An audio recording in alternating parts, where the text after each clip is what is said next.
A long time ago, before this universe existed, in a place that was beyond the confines that we find ourselves in, there was a world not unlike our own, not unlike the visions that we see when we walk out the door, or when we imagine the rest of the earth. In this world, there happened to be a great desert of shining sand. This sand was so fine, yet so bright that anybody who walked on it would go blind if they looked down long enough.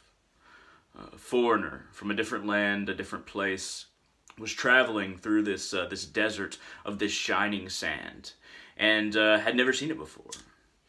This foreigner happened upon this shepherd boy leading his sheep through this sand, looking for nourishment, looking for growth, anything that would feed his sheep.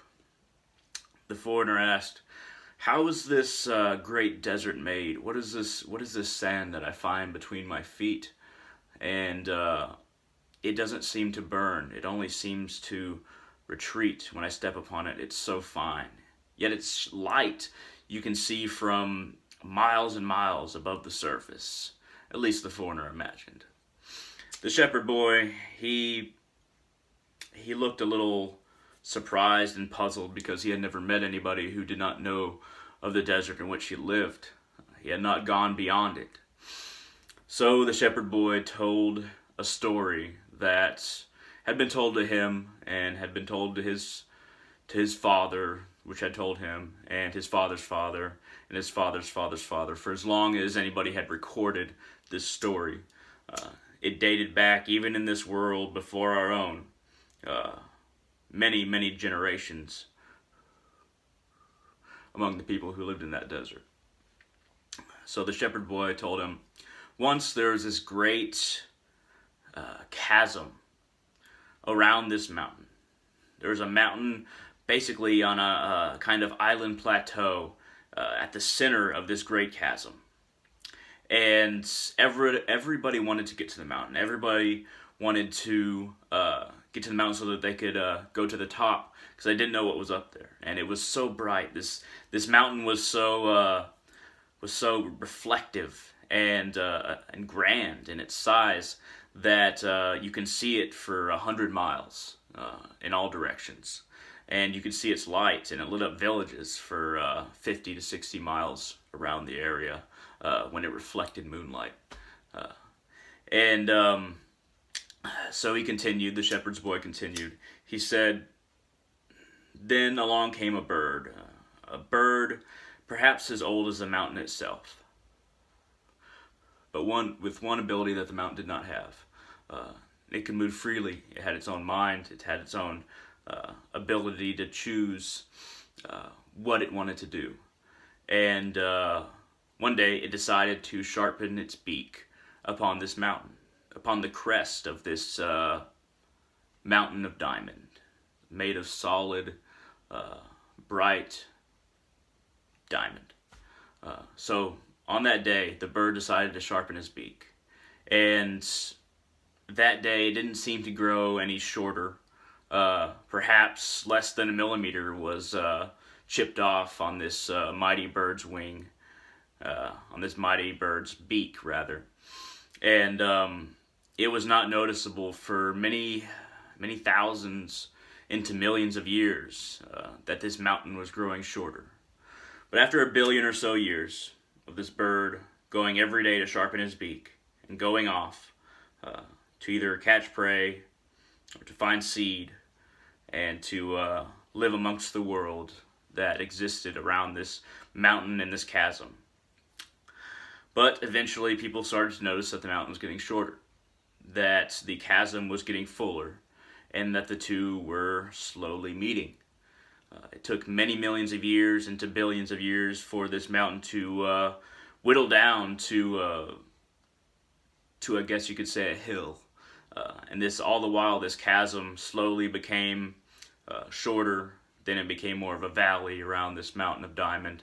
Then it became almost even with the mountain's base itself. And after a few million more years, into maybe another billion, the whole plain was level.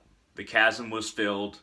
The mountain was chipped down all the way, for this bird and this mountain had existed for so long. And the bird always sharpened its beak there every day. And once the shepherd boy had finished telling this tale, the foreigner, the traveler, did not believe him, really.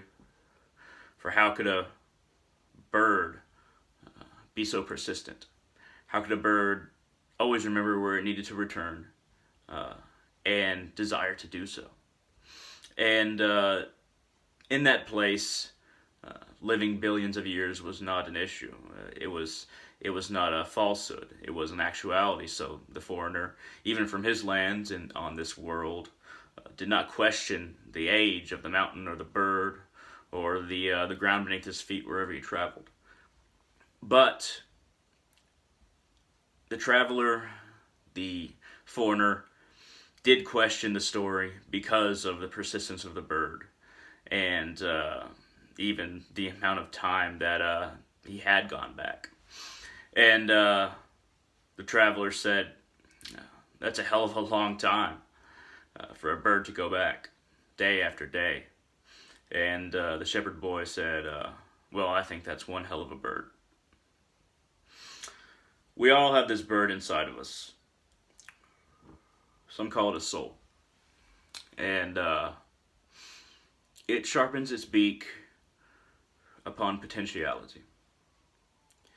Now that's the basic interpretation of two of the things in the story. But there is more to this story. There is far more, if you can interpret it. But what I will say is that this bird exists in us all. And it is called soul by many people. Time cannot stand in the face of will. It cannot stand in the face of something that is eternal. 1 second of eternity is never counted. And linear existence and linear confines are unknown to the soul, but are known to souls bound to ego. What do you do every day? What could you do to sharpen the beak of your soul every day just a little bit more, so that it can eventually tear the throat from time itself and go beyond the confines of ego, of the individual, of isolation? What can you do to make your soul that much better, even if it's just a little bit every day for 1,000 years, 1,000,000 years, 1,000,000,000 years? One human life is very short compared to the life of the soul. So, sharpen your beak every day upon that mountain of diamond that is potentiality, and know that the chasm that is the emptiness of materiality will eventually be filled with the diamond dust of what we can be. Thank you very much for watching. I hope this was interesting to you, and I will see you in the future.